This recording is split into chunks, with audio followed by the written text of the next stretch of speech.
एक बार की बात है, एक छोटे से शहर में एक परिवार रहता था, जिसमें रमेश और उसकी माँ बेहद खुशी से जीवन व्यतीत कर रहे थे।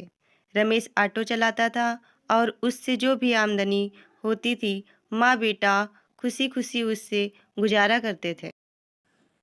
एक दिन उसकी मौसी रमेश के घर आई। उसने रमेश की माँ से रमेश की शादी के बारे में बात की, जिसे सुनकर माँ बहुत खुश हो गई। अब रमेश के लिए एक अच्छी लड़की की तलाश शुरू होती है। कुछ ही दिनों में रमेश की मौसी को रूपा नाम की एक लड़की मिली, जो देखने में बेहद खूबसूरत थी। रमेश को भी रूपा बहुत पसंद आई और दोनों ने शादी कर ली। शादी के बाद कुछ दिन बेहद खुशी से बीते, लेकिन रमेश और उसकी माँ को रूपा के बारे में यह नहीं पता था कि रूपा कितनी लालची लड़की है। रूपा ने शादी के कुछ दिनों बाद ही अपने रंग दिखाना शुरू कर दिया था। वह महीने में कई बार किटी पार्टी जैसे समारोह में जाने लगी, जिसके लिए रूपा हर पार्टी में नए कपड़े और कीमती जेवर पहनती थी। जब रूपा के नए गहने और कपड़े खत्म हो जाते थे, तब रूपा अपने पति की कमाई से नए कपड़े और गहने खरीद लेती थी। से रमेश के घर में झगड़ा शुरू हो गया था। कई बार ऐसा होता था कि महीने का राशन लाने के लिए जो भी पैसे होते थे, उन पैसों से रूपा अपने लिए कपड़े और गहने खरीद लेती थी। एक दिन रमेश ने कहा, रूपा, अपने नए कपड़े और गहने खरीदने में इतना पैसे बर्बाद करने का क्या फ़ायदा है? आपको सोचना चाहिए कि आपके पति की इतनी कमाई नहीं है कि आप एक महीने में 10 बार किटी पार्टी में जाने के लिए नए-नए आभूषण खरीद कर खर्च कर सकें। यह सुनकर रूपा गुस्से से लाल हो गई और रमेश से कहने लगी, तुम हमेशा मुझसे कहते रहते हो, कभी भी तुम ज़्यादा कमाने के बारे में नहीं सोचते। यदि तुम ज़्यादा ऑटो रिक्शा चलाते तो ज़्यादा कमाई होती और आज मैं आराम से नए-नए कपड़े पहन सकती थी। यह कहकर रूपा अपनी सास के पास जाती है और कहती है, माँ जी, जो गहने आपके पास हैं, मुझे दे दो। मैं इसे पहनकर पार्टी में जाऊंगी। रमेश की माँ ने पूरी बात सुनने के बाद कहा कि पुराने ज़माने में सभी बहुएं अपने जेवर सास को देती थी, लेकिन तुम मुझसे गहने मांग रही हो। रूपा ने कहा, तुम गहनों का क्या करोगी? मुझे दे दो। अंत में रमेश की माँ ने भी अपने सारे गहने रूपा को दे दिया और रूपा उन गहनों को पहनकर किटी पार्टी में चली गई। इधर रूपा के जाने के कुछ देर बाद ही घर में रमेश की मौसी आ गई। उसने रमेश की माँ से रूपा के बारे में पूछा, तो माँ ने रूपा के बारे में सारी बातें बताई।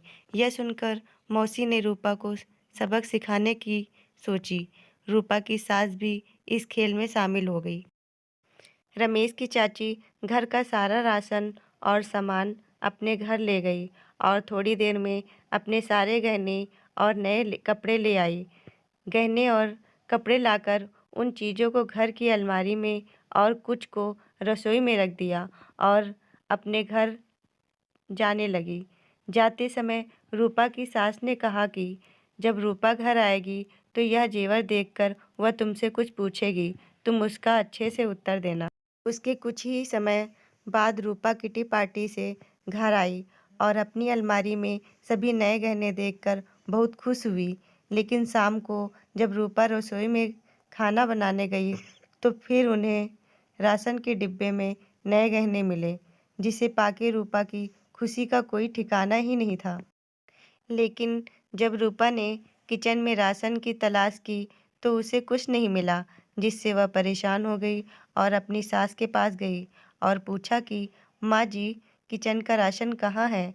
तब सास ने कहा कि बहू, आपको गहने और कपड़े सबसे ज़्यादा पसंद हैं, इसलिए आज मैंने घर का सारा राशन और सामान बेचकर आपके लिए नए गहने और कपड़े खरीद लाई हूँ।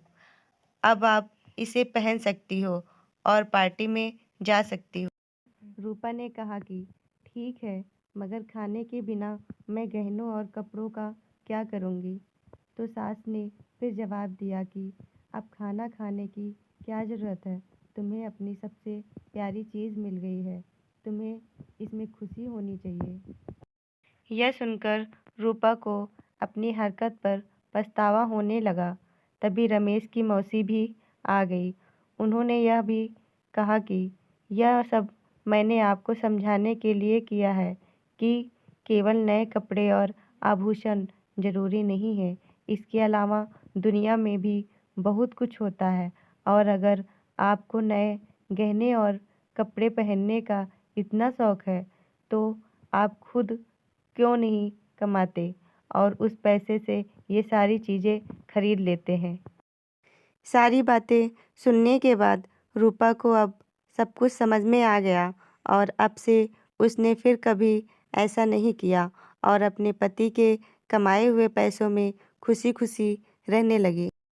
दोस्तों, लालची बहू की कहानी से हमें यह शिक्षा मिलती है कि हमें कभी भी फिजूल के खर्चे नहीं करनी चाहिए। इसके साथ ही हमें जो ज़रूरी चीज़ें हैं उसमें ज़्यादा ध्यान देना चाहिए।